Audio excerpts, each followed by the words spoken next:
नमस्कार दोस्तों, मैं Rakesh Sharma, spokesman bar council of Delhi. जैसा कि आप सबको पता है कि इलेक्शंस का आगाज हो चुका है। डिस्ट्रिक्ट बार एसोसिएशंस के में बहुत ज़्यादा उत्साह है इस इलेक्शन को लेकर के। और मैं आज हूं कड़कड़डूमा कोर्ट में नॉमिनेशन की प्रक्रिया कंप्लीट हो चुकी है। आज फाइनल लिस्ट लगा दी गई है। 91 मेंबर्स इसमें कॉन्टेस्ट कर रहे हैं, जो भी अलग अलग पोस्ट पर। और आज मेरे साथ अभी हैं जो प्रेसिडेंट की पोस्ट पर कंटेस्ट कर रहे हैं, एडवोकेट जगदीप शर्मा। जगदीप शर्मा जी दिल्ली के ही, मैं कहूँगा दिल्ली के पास के ही, इनका नेटिव प्लेस जावली के पास है।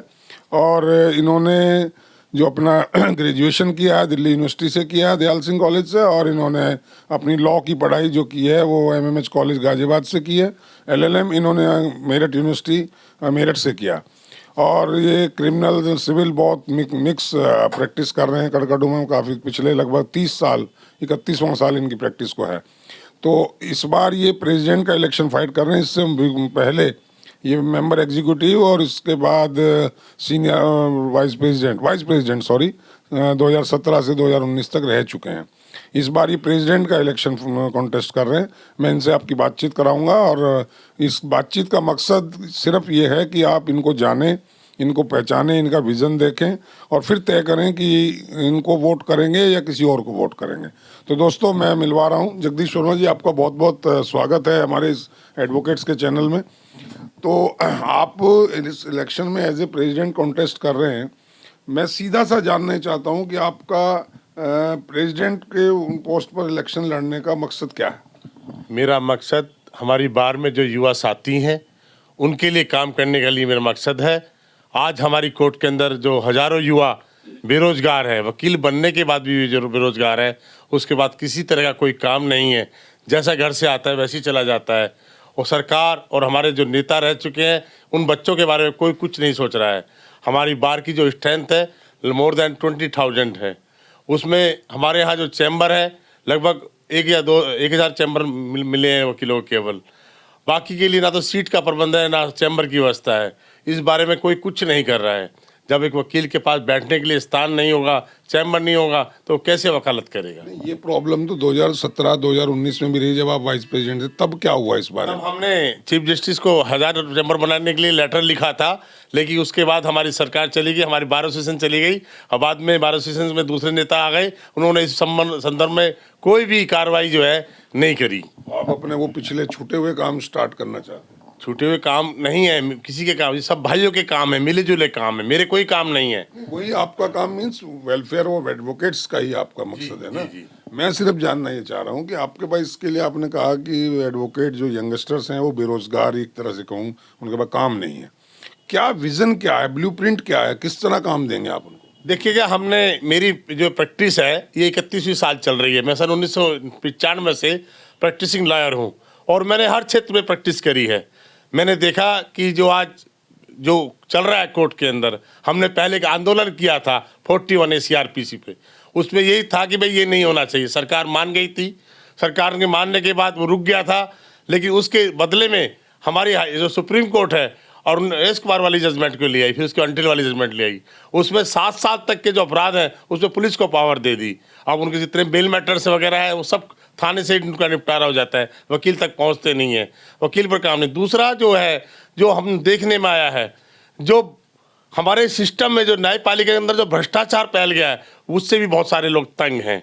आप देखिएगा कि जो बनाया गया था लीगल एड गरीब व्यक्तियों के लिए बनाया गया था, जो कि किसी अपने वकील को हायर नहीं कर सकता हो उसके लिए देने के लिए बनाया था। शुरू में ऐसा ही चला, लेकिन आज उसका बहुत बड़े स्तर पर उसका दुरुपयोग हो रहा है।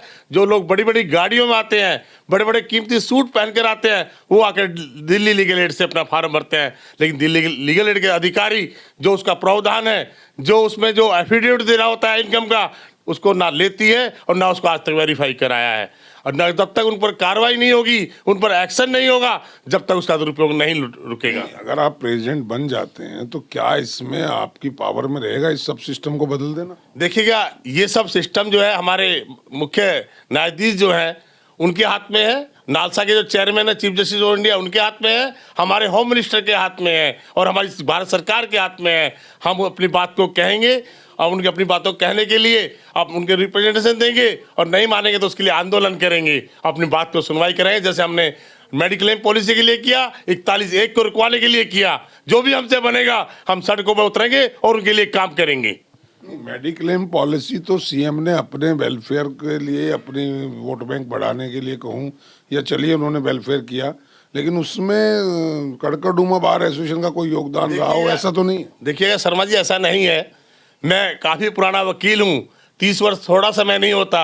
आपको भी याद होगा कि सबसे पहले इसकी आवाज़ 30 जारी में उठी थी जब शीला दीक्षित मुख्यमंत्री थी और हंसराज भारद्वाज लॉ मिनिस्टर थे, तब से उसकी आवाज़ उठी थी, लेकिन बाद में आते उन्होंने नहीं किया।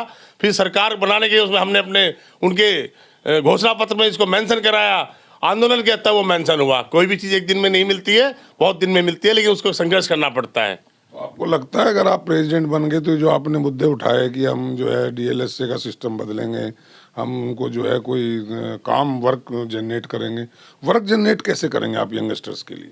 हम सरकार से बात करेंगे, हम विधि मंत्री से बात करेंगे, हम गृह मंत्री से बात करेंगे, chief justice Delhi high court से बात करेंगे। हम उसका नीतियाँ नहीं बनेंगी तो हम आंदोलन करेंगे और इसको उद्धार करेंगे। क्या नीति बने जिससे काम जनरेट हो? कोई विजन है आप? जो सबसे ज़्यादा भ्रष्टाचार है वो लोक अदालत में है। लोक अदालत में पहले जितने भी जितने भी ट्रैफिक के चालान होते थे, पहले कोर्ट में आते थे, कोर्ट में आने के बाद फिर वो लोक अदालत में जाते थे। वो पहले किसी वकील को एंगेज करते थे, उसकी रोजी रोटी चलती थी, उसके बाद जब दोनों पार्टी की कंसेंट होती थी तब वो लोक अदालत में मैटर रखता था। आज क्या हो रहा है, जितने भी मैटर्स हैं सब सारे डायरेक्ट अहमद के कमरे में आते हैं और डायरेक्ट जो है लोक अदालत में लगाए जा रहे हैं। नहीं तो वो तो पब्लिक इंटरेस्ट में है ना, उसमें तो पब्लिक को, मासिस को इंटरेस्ट है, उनका बेनिफिट हो रहा है। वकीलों को बाईपास किया जा रहा है ना, पर हमारे उसमें भी ये भी तो है ना कि अगर सबसे पहले आप एडवोकेट में एंगेज करेंगे, एंगेज वाली बात ही कहाँ रह गई है? वकालतनामा कहाँ फाइल होता है? उसमें भी लोक अदालत में जो मैटर लगते हैं उसमें भी वकील का प्रेजेंस जरूरी होनी चाहिए, बिना उसके कर रहे हैं, हजारों केसेस कर रहे हैं। और क्या आपको यहाँ की प्रॉब्लम नजर आती है, स्पेशली मैं अगर कड़कड़डूमा कोर्ट की बात करूँ, कोर्ट कॉम्प्लेक्स की, यहाँ वकीलों के साथ क्या प्रॉब्लम आपने ऑब्जर्व की है जिन पे आप काम करना चाहेंगे? सबसे बड़ी समस्या तो यहाँ वकीलों के लिए बैठने का स्थान है। 20 हमारी जो दिल्ली में जितनी बार एसोसिएशन है उनमें सबसे बड़ी बार एसोसिएशन आज हमारी सादरा बार एसोसिएशन है, और उसमें जो चैम्बर है सबसे कम है, और कल लगभग 16-17 हज़ार एडवोकेट है, ना तो उनके पास बैठने के लिए सीट है ना चैम्बर है। ऐसी कोई बार एसोसिएशन दिल्ली में नहीं है जो इतनी बार एसोसिएशन हो। हमने सरकार से कहेंगे चैम्बर बनाए और उसके लिए हम आंदोलन करेंगे। सबसे पहले हम अपने भाइयों को बैठने के लिए स्थान दिलवाएंगे। लगता है सरकार आंदोलन से झुक के आपका काम करेगी? देखिएगा, कोऑर्डिनेशन कमेटी है, मैंने पहले भी काम किया है, मैं सीनियर वाइस प्रेसिडेंट था, मैं वाइस चेयरमैन रहा कोऑर्डिनेशन कमेटी में, तब भी हमने काम किया, और हमने इतने सारे काम यहाँ कड़कड़डूमा कोर्ट में किए। हाँ, बहुत सारे नेता हैं जो आज चुनाव लड़ रहे हैं मेरे सामने, वो ये कहते हैं मैंने ये किया वो किया। चलिए उनकी बात नहीं कर रहा हूँ, आप कोई 2-3 काम इम्पोर्टेंट जो आपने किए, जो खास, जिनको आप हाईलाइट कर सकें, बताएं अपने वोटर्स को। देखिएगा, कड़कड़डूमा बार एसोसिएशन में, सादरा बार एसोसिएशन में सबसे पहली बार बार काउंसिल का कार्यालय नहीं था, ऑफिस नहीं था, जो मैंने अपने टर्नओवर में खुलवाया, उसको बनने नहीं दिया। यहाँ बार काउंसिल के कुछ नेताओं ने, हमने उसको काम शनिवार इतवार में पूरा करके मंडे तक कंप्लीट कराया। हमारा कॉमन हॉल था जो 10 साल से छत टूटी हुई थी, बैठने की स्थिति नहीं थी, उसको ठीक कराया। वहाँ सोफे थे, वो सोफे 30 साल पुराने थे, अगर उनमें बैठते थे तो उनमें स्प्रिंग चुभती थी। कई नेता बने, कई प्रेसिडेंट बने, किसी ने कोई कार्य नहीं किया। हमारा जो है, हमने बहुत सारे पार्क भी बनवाए, ग्रीनरी कराई, हमने जो है वकीलों के लिए सीट, आप देख रहे हैं नीचे जो सीट बनी हुई है ई ब्लॉक में और एफ ब्लॉक, जी ब्लॉक में, हमने कोई पैसा नहीं लिया, पुराने नेताओं ने पैसे लेके सीटें दी। हमने फ्री ऑफ कॉस्ट पीडब्ल्यूडी से सीटें डलाई, एक भी वकील ये नहीं कह सकता हमने पैसे लिए। ये आपके काम आपके टेन्योर में रहे। और एक सबसे बड़ी उपलब्धि आपको बताता हूँ कि उन हॉलों के अंदर जो एसी लगे हैं वो हमने लगवाए अपने शासनकाल में, अपने टाइम में हमने लगवाए। और एसी जो 2 हॉलों में एसी चालू हो गए थे, जो बाद में पास हुए थे, वो आज तक चालू नहीं किया। और सबसे बड़ी बात मैं कहना चाहता हूँ, मेरे बाद 2 टर्नओवर आ गए एग्जीक्यूटिव कमेटी के। एक कड़कड़डूमा जो सादरा बार एसोसिएशन है, आपने देखा होगा शर्मा जी, जब आप कोर्ट के अंदर घुसते हैं मल्टी लेवल पार्किंग में, एक 8 फुट का छोटा सा गेट है, उसी में से वकील को गाड़ी निकालनी पड़ती है, उसी में से बाहर निकालनी पड़ती है, वहीं से मोटरसाइकिल निकलती है। ये दुर्भाग्य है सादरा बार एसोसिएशन का कि इतनी झंझट के बाद जो 20,000-25,000 वकील सुबह आता है, 1 घंटे जाम में खड़ा रहता है बाहर। किसी बार एसोसिएशन नेता ने नहीं सोचा जो आज सीटिंग में बैठे हैं। क्यों नहीं सोचते हैं? अच्छा, मैं अगर आपसे पूछूं भाई, एक की कमी हो, दो की कमी हो, आप पूरी बार एसोसिएशन को ब्लेम कर रहे हैं, क्यों नहीं सोचते ये लोग? उनको नहीं समझ में आता ये समस्या है? सर जाना पड़ता है, जाना पड़ता है। आपको बताना चाहता हूं, जब 97 98 में मैं एग्जीक्यूटिव मेंबर था ना, उसी समय बैंक पोस्ट ऑफिस सारे खुलवाए। चीफ के पास टाइम लेना पड़ता है, महीने में 2-3 बार जाना पड़ता है, 6 घंटे खराब होते हैं। ये लोग नहीं जाते, नहीं करते। किसी फाइल को पुटअप कराने के लिए उस फाइल के साथ लगातार चलना पड़ता है कि फाइल आपकी कहाँ है, किस स्टेटस पे है, क्या होगा, 15 दिन पहले क्या हुआ, 15 दिन बाद क्या होगा। कोई नहीं करना चाहता, अपने सर बार नहीं करना चाहता। सब अपने टैग लगाना चाहते हैं बार के नेता का कि मैं बार का नेता बन गया। काम नहीं करना चाहता कोई भी। फीमेल एडवोकेट्स की बड़ी समस्याएं हैं, उसके बारे में आपके पास कोई विजन है? उनके लिए आप क्या करना चाहेंगे अगर आप इलेक्ट हो जाते हैं? देखिएगा, मैं ये समझता हूँ कि मेरे टर्नओवर में कोई समस्या नहीं थी। 2 समस्याएं उन्होंने रखी थी। एक तो लेडी बार रूम के लिए बहुत सुंदर बार रूम हमने बनवाया पास करा के। आप देखेंगे कितना सुंदर बार एसोसिएशन में जो हमारा बार रूम है, लेडी बार रूम, वो किसी बार एसोसिएशन में नहीं है। एक क्रेज की प्रॉब्लम थी, वो भी आपने देखा, वो भी बन गई है बच्चों के लिए, वो भी चालू है। लेकिन वो सफिशिएंट नहीं है। मेरी बहुत लेडीज से बात हुई, उन्होंने कहा ये बहुत नामचारे का है, ये जो है स्ट्रेंथ को देखते हुए सफिशिएंट नहीं है। देखिएगा, अब तो वो भी खाली पड़ी हुई है। उसमें जो कमियां हैं, जो नेता उनको फैसिलिटी नहीं दे पा रहे हैं, डिस्ट्रिक्ट जज उनको फैसिलिटी नहीं दे पा रहे हैं, वो इसलिए नहीं करा पा रहे कि हमारी बार एसोसिएशन उनको अवगत नहीं करा पाती। अगर बार एसोसिएशन उस बात को, जो हमारी बीएमसी की कमेटी है 3 जजों की, उसके सामने जाके अपनी बातें रखे तो वो सारी बातें पूरी करती है। प्रेजेंट बार कोई काम आपके हिसाब से ठीक नहीं कर रही है? मैं ये नहीं कहना चाहता, जिन्होंने किया अपने हिसाब से ठीक काम किया है, हमारा काम और भी अच्छा रहेगा उनसे। उनमें से कुछ लोग तो दोबारा कंटेस्ट कर रहे हैं, कुछ आपकी पोस्ट पे भी कर रहे हैं शायद, हाँ, रह चुके हैं। जो मेरी पोस्ट पे जो दोबारा चुनाव लड़ रहे हैं, वो पहले भी रह चुके हैं। वो सिर्फ FIR दर्ज कराते हैं वकीलों के खिलाफ, बाकी कुछ नहीं कराते। तो आपका मुकाबला 6-7 लोग हैं, मुझे जहाँ तक पता लगा है 7 लोग हैं प्रेसिडेंट की पोस्ट पर। आपका मुकाबला आप किससे समझते हैं कि आपका? मेरा मुकाबला किसी से नहीं है। आप देखना शर्मा जी, आधे में वो सारे होंगे और आधे से अधिक में मैं अकेला आऊंगा। ये ओवर कॉन्फिडेंस है या कॉन्फिडेंस है आपका? मेरा काम बोलता है। आप पूछिए हमारे वकीलों से, 20,000 वकीलों से आप पूछिए कि जगदीप शर्मा के बारे में क्या कहते हैं। आप 5 वकील भी ऐसे नहीं ला सकते जो ये कहते हैं जगदीप शर्मा काम नहीं करता। लेकिन मुझे जहाँ तक पता लगा, कुछ लोगों ने कहा कि यहाँ बड़ा कुछ वकील जो हैं लैंड ग्रैबिंग का काम करते हैं, कुछ वकील यहाँ पे मैं कहूँ को गैंग टाइप चलाते हैं, ऐसा भी सुनने में आया। और आरोप यह है कि जगदीप शर्मा उनको शेयर देते हैं या उनकी शेल्टर करते हैं या उनको सेव करने की कोशिश करते हैं। क्या ये सच है? ये बिल्कुल गलत है, ऐसा कुछ नहीं है। अगर कुछ ऐसा होता तो न्यूज़पेपर में, मीडिया में आता। आज तक हमने कुछ नहीं सुना। लोग बाग एलिगेशन लगाते हैं, किस पे लगाते हैं, नाम बताएं। ऐसा कुछ नहीं है, ये झूठ है, अफवाह है आपके खिलाफ, दूसरे कैंडिडेट्स के द्वारा फैलाई गई है। जी। ठीक है, तो आप अब ये बताएं मुझे कि 6-7 कैंडिडेट हैं, एक वोटर जानना ये चाहता है कि सभी, उनसे भी मैं बात करवाऊंगा उन लोगों की, तो वो भी ये कहते हैं हम भी वेलफेयर के लिए आ रहे हैं, हम भी ये सीटें दिलवाएंगे, हम भी चैम्बर की फैसिलिटी करवाएंगे, हम भी ये सब कराएंगे जो आपने बोला। तो सभी लोग ये बोल रहे हैं, तो क्यों वोटर आपको ही वोट दे जो उनको ना दे? ये क्या रीजन है कि आपको वोट दे? सबसे पहली बात तो वो कहते हैं कि हम बैठने का स्थान दिलवाएंगे। सबसे पहले तो वो बताया उन्होंने कितने कितने पैसे लिए थे। हमारे कई हजार वकील तो ऐसे जिनसे पैसे ले लिए और आज तक नहीं लौटाए।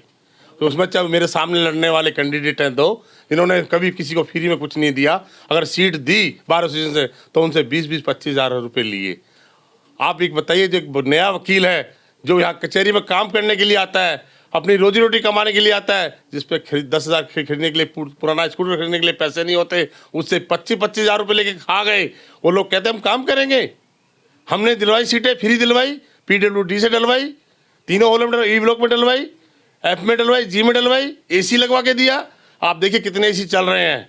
लेकिन आपके जो कंटेस्टेंट, आपके जो अपोनेंट हैं, वो ये कहते हैं कि हम तो पहले भी प्रेसिडेंट रह चुके, कई बार भी रह चुके, और मैं कहूँ कि वो दिग्गजों से आपका मुकाबला है। आप पहली बार प्रेसिडेंट का इलेक्शन लड़ रहे हैं, वो प्रेसिडेंट रह भी चुके हैं, तो ऐसे दिग्गजों से आप टकरा रहे हैं, तो कहीं कॉन्फिडेंस, इतना ओवर कॉन्फिडेंस नहीं कहलाएगा? आप देखिएगा, जगदीप शर्मा 24/7 हाजिर रहता है 24 घंटे। और ये कोई ऐसा वकील नहीं है, प्रैक्टिसिंग एडवोकेट है। सुबह 9 बजे आ जाता है, रात को 11 बजे जाता है।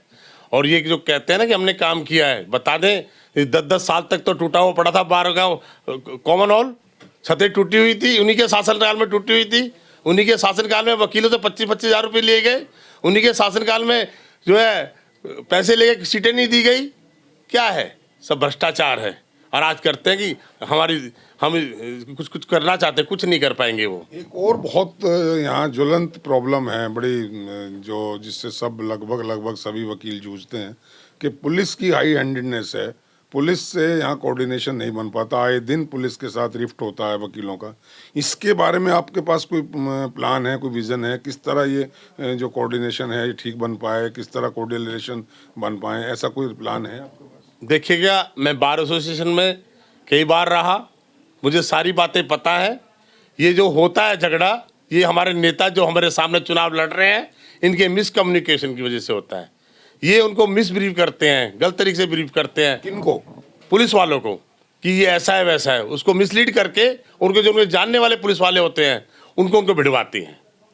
नहीं, वकीलों को तो सफर करना पड़ता है ना। मैं ये कह रहा हूँ कि उसका ना हो इन फ्यूचर, उसके लिए क्या विजन है आपका? उसके लिए कोशिश करेंगे। उस सबसे बड़ी बात क्या होती है कि जो मिसअंडरस्टैंडिंग है लॉयर्स के और पुलिस के बीच में, वो मिसअंडरस्टैंडिंग की वजह से होती है कि कोई बात का कोई बात है, कोई मुद्दा है, उसको कम्युनिकेट न होना, उसी कारण से विवाद बढ़ता है। जब प्रधान फ़ोन नहीं उठाएगा, कोई और पद वाले फ़ोन नहीं उठाएंगे, एक वकील की बात नहीं सुनेंगे, पुलिस को वो बता नहीं, अपनी बात रख नहीं पाएगा। पुलिस के सामने बात रखने के लिए बार एसोसिएशन होती है वकीलों की तरफ से। लेकिन जब बार एसोसिएशन के जो पदाधिकारी हैं, आप भी रहे, उनको ये एक्सक्यूज वो लेते हैं कि हमारे पास बहुत फ़ोन आते हैं, हम बिजी रहते हैं, इसलिए फ़ोन नहीं उठा पाए। तो क्या जगदीप को कोई फ़ोन करेगा तो वो फ़ोन उठाएंगे? आज तक 20,000 वकील हैं, सबके फ़ोन उठाता हूँ। कोई एक वकील बता दे इसका फ़ोन नहीं उठाया हो, और पहले फ़ोन करके काम के लिए कहता हूँ भाई ये काम जायज़ कीजिए, और नहीं होता तो खुद जाके कराता हूँ।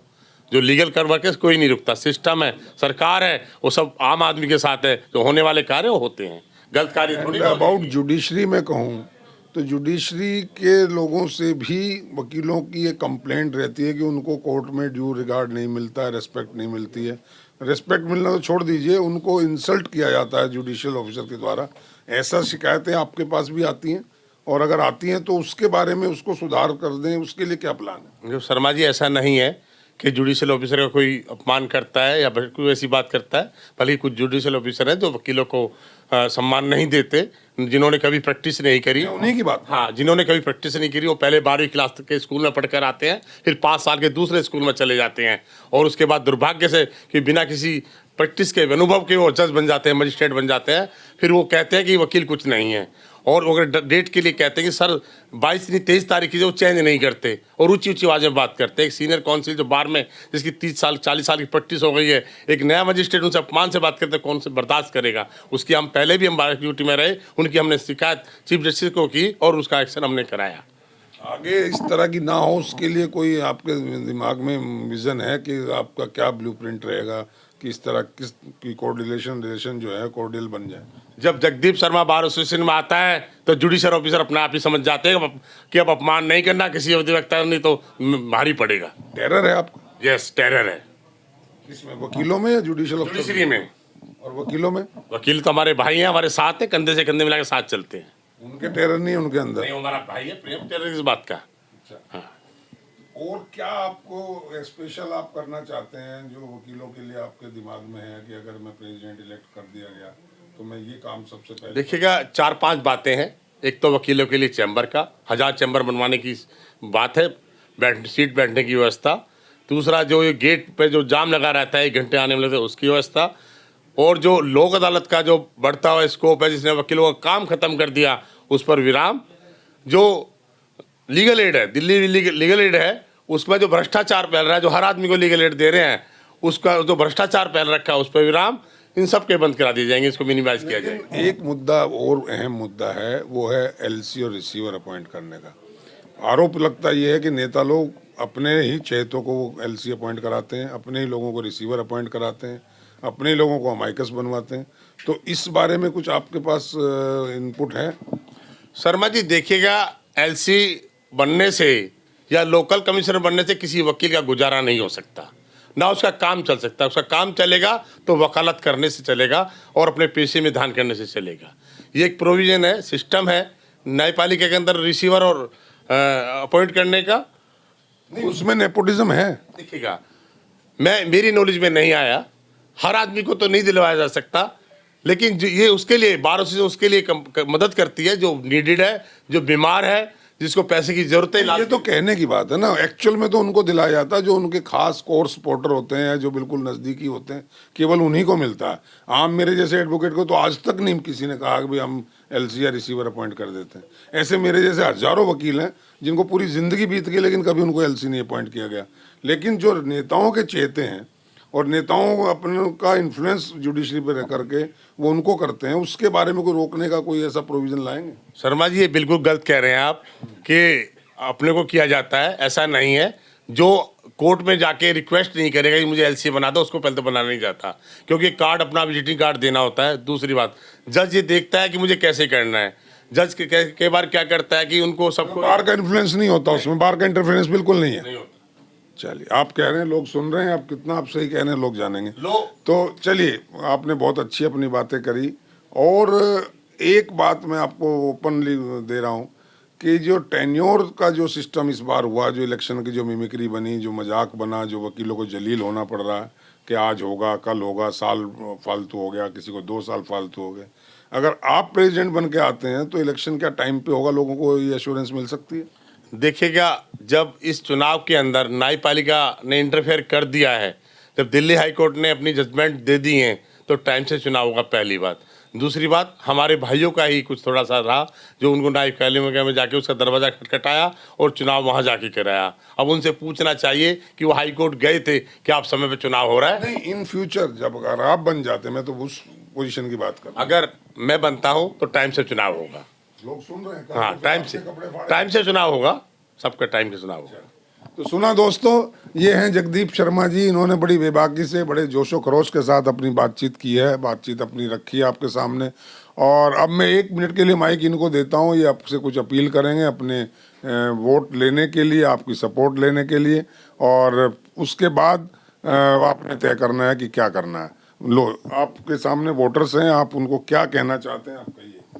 सभी भाइयों को मेरा हाथ जोड़कर नमस्कार। निवेदन है, मैं सादरा बार एसोसिएशन में प्रेसिडेंट पद पर उम्मीदवार हूं और चुनाव लड़ रहा हूं। पहले भी बार एसोसिएशन में रह चुका हूं। आपसे अनुरोध है, जब भी चुनाव हो, 28 फरवरी को हो या उसके बाद हो, आप मुझे भारी मतों से जिताएं। मैं आपके साथ 24/7 हाजिर रहा हूं और मरते दम तक आपके साथ रहूंगा, और मेरे खून का एक एक कतरा आपके लिए बहा दूंगा और आपको कभी नीचे नहीं देखने दूंगा। आपकी मर्यादा के लिए मैं अपनी जान की बाजी भी लगा दूंगा। धन्यवाद। तो सुना दोस्तों, थोड़ा भावुक हो गए हैं, और हालांकि यहाँ कोई युद्ध नहीं है कि इनकी जान ली जाएगी या खून का कतरा बहा जाएगा। फिर भी इस बातचीत का मकसद, मैंने जैसे पहला शुरुआती तौर पे कहा, इस बातचीत का मकसद ये है कि आप अपने कैंडिडेट को जानें, सही कैंडिडेट का चुनाव करें, किसी तरह के इज़म में ना जाएं। इज़म से मेरा मतलब है कास्टिज़म पे ना जाएं, किसी एरियाइज़म पे ना जाएं, किसी लालच में ना आए, किसी फियर में ना आए, किसी से प्रभावित ना हो, अनड्यू जो आपके ऊपर प्रेशर आते हैं उनको आप अवॉइड करें, और एक अच्छे कैंडिडेट का चुनाव करें जिससे कि एक अच्छी बार का निर्माण हो सके और वकीलों का जो एक्चुअल वेलफेयर होना चाहिए वो हो सके।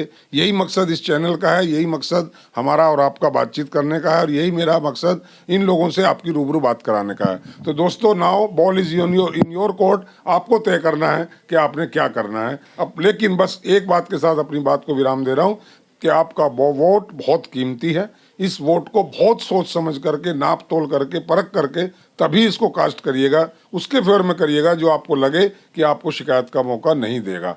धन्यवाद दोस्तों, आज के लिए इतना ही। फिर एक नए कैंडिडेट के साथ आपको मिलाऊंगा। अभी के लिए इतना ही। Thank you. जय हिंद, जय भारत।